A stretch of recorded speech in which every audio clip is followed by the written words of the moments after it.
നമസ്കാരം. ഇഫക്ട് ന്യൂസിലേക്ക് ഏവർക്കും സ്വാഗതം.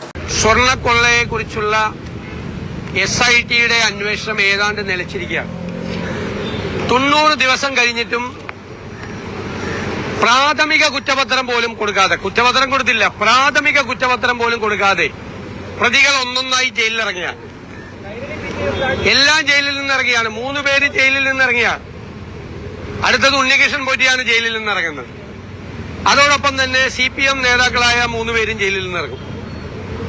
അപ്പൊ ഇവരെ എല്ലാവരെയും ജയിലിൽ നിന്നിറക്കാൻ അന്വേഷണം മരവിപ്പിച്ച് കുറ്റപത്രം കൊടുക്കാതെ, പ്രാഥമികമായ കുറ്റപത്രം കൊടുക്കാതെ SIT അന്വേഷണം നിലച്ചിരിക്കുന്ന ഗുരുതരമായ സാഹചര്യമാണ്. ഇതുവരെ തെളിവുകൾ പലതും കിട്ടിയിട്ടില്ല. പത്മകുമാർ എന്ന ദേവസ്വം ബോർഡ് പ്രസിഡന്റ് അവിടെ തിരുത്തിയാണ് ദ്വാരപാലക ശില്പം കൊണ്ടുപോയത്. ആ തിരുത്തി അദ്ദേഹത്തിന്റെ ആ ലെറ്റർ പോലും അതിന്റെ ഫോറൻസിക് പരിശോധന നടത്തിയത് 3 ദിവസം മുമ്പാണ് നടത്താൻ വേണ്ടി പോയത്. അപ്പൊ എല്ലാം വൈകിക്കുകയാണ്. കാരണം ജാമ്യം കിട്ടിയവർ പുറത്തിറങ്ങിയാൽ പിന്നെ ഒരു തെളിവും ഉണ്ടാവില്ല. എല്ലാ തെളിവുകളും നശിപ്പിച്ച് അവസാനം ശബരിമല സ്വർണ്ണക്കൊള്ള എങ്ങും എത്താതെ അവസാനിപ്പിക്കാനുള്ള നീക്കമാണ്. അതിനെതിരായിട്ടുള്ള അതിശക്തമായ പ്രതിഷേധമാണ് UDF നിയമസഭയ്ക്കകത്തും പുറത്തും നടത്തുന്നത്. മന്ത്രിമാരുടെ വ്യാഖ്യാനങ്ങളെല്ലാം തെറ്റാണ്. ഏത് കോടതിയാണ് പ്രതിപക്ഷത്തെ വിമർശിച്ചത്? ശബരിമല വിഷയത്തിൽ കോടതി വിമർശിച്ചിട്ടുള്ളത് SIT ആണ്. SIT ഞങ്ങൾ പറഞ്ഞു, ലോക്കൽ ബോഡി തെരഞ്ഞെടുപ്പ് കാലത്ത് മുഖ്യമന്ത്രിയുടെ ഓഫീസിന്റെ സമ്മർദ്ദത്തിന് വഴങ്ങി അന്വേഷണം മരവിപ്പിച്ചു. സെയിം കാര്യം കോടതി പറഞ്ഞല്ലോ. ആ ഡേറ്റ് വെച്ചിട്ട് കോടതി പറഞ്ഞല്ലോ. SIT അന്വേഷണത്തിൽ അന്ധതയുണ്ടായി എന്ന് കോടതി പറഞ്ഞു. SIT അന്വേഷണം മുമ്പോട്ട് പോകാത്തത് കൊണ്ടാണ്, സ്റ്റാറ്റ്യൂട്ടറി ജാമ്യം കുറ്റപത്രം കൊടുക്കാത്തത് കൊണ്ടാണ് ഇവർക്ക് എല്ലാവർക്കും കിട്ടുന്നതെന്ന് കോടതി ശക്തമായി നിരീക്ഷിച്ചല്ലോ. SIT അന്വേഷണത്തെ കോടതി തന്നെ വിമർശിച്ചല്ലോ. പിന്നെന്താണ് പ്രതിപക്ഷത്തിന് വിമർശനം? കോടതി പറഞ്ഞ കാര്യം തന്നെയാണ്, കേരള ഹൈക്കോടതി പറഞ്ഞ കാര്യം തന്നെയാണ് പ്രതിപക്ഷം പറഞ്ഞിട്ടുള്ളത്. അല്ലാതെ ഒന്നും പറഞ്ഞിട്ടില്ല.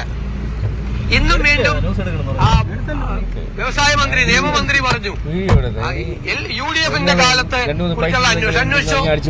പക്ഷെ അന്നത്തെ കുറിച്ച് ഹൈക്കോടതി തന്നെ വിധിയുണ്ട്. ഹൈക്കോടതിയുടെ പ്രതിനിധിയായ അഡ്വക്കേറ്റ് കമ്മീഷണറുടെ സാന്നിധ്യത്തിലാണ് ചരിത്രപരമായി അവിടെ നടക്കുന്ന കാര്യം. ആ വാജി വാഹനം കൈമാറിയത് ശരിയാണ് എന്നുള്ള കോടതി വിധി, ഹൈക്കോടതിയുടെ നിരീക്ഷണമുണ്ട്. അഡ്വക്കേറ്റ് കമ്മീഷണറെ, അതിനെല്ലാം ചുമതല വഹിച്ച അഡ്വക്കേറ്റ് കമ്മീഷണറെ കോടതി അഭിനന്ദിച്ചിട്ടുണ്ട്. ആ ജഡ്ജ്മെന്റ് എല്ലാം നമ്മുടെ കയ്യിലുണ്ട്. ഇവിടെ എന്താ പ്രശ്നം? 2019 CPM കേരളം ഭരിക്കുമ്പോൾ ദേവസ്വം വകുപ്പ് മന്ത്രി കടകംപള്ളി സുരേന്ദ്രൻ, അവിടെ CPMന്റെ നേതൃത്വത്തിലുള്ള ദേവസ്വം ബോർഡിന്റെ അനുമതിയോട് കൂടിയാണ് ഈ സ്വർണ്ണക്കൊള്ള നടന്നത്. സംശയമില്ലല്ലോ. വീണ്ടും 2024 ഒന്നുകൂടി സ്വർണ്ണക്കൊള്ള നടത്താൻ വേണ്ടിയിട്ടുള്ള ശ്രമം നടത്തി. കോടതി എന്താ പറഞ്ഞത്? ഫേക്ക് അർജൻസി ഉണ്ടാക്കി, ഒന്നുകൂടി പോയി. അപ്പൊ 1 മുൻ മന്ത്രി കടകംപള്ളി സുരേന്ദ്രൻ, 2 ഇപ്പോഴത്തെ മന്ത്രി വാസവൻ, അതുപോലെ ദേവസ്വം ബോർഡ് പഴയ പ്രസിഡന്റുമാര്, ഇപ്പൊ പിരിഞ്ഞുപോയ പ്രസിഡന്റ്, ഇവർക്കെല്ലാം ഈ സ്വർണ്ണക്കൊള്ളയിൽ പങ്കുണ്ട്. 3 പ്രധാനപ്പെട്ട നേതാക്കൾ സ്വർണ്ണക്കൊള്ള കേസിൽ അറസ്റ്റിലായി ജയിലിൽ പോയിട്ടും അവർക്കെതിരായി അച്ചടക്ക നടപടി പോലും എടുക്കാത്ത പാർട്ടിയാണ് CPM. എന്തായാലും മെസ്സേജ്, അച്ചടക്ക നടപടി എടുത്താൽ അവര് മന്ത്രിമാരടക്കമുള്ള നേതാക്കളുടെ പേര് പറയുമെന്നുള്ള ഭയമാണ്. അപ്പൊ CPMന് ഈ സ്വർണ്ണക്കൊള്ളയിൽ പങ്കുണ്ട്.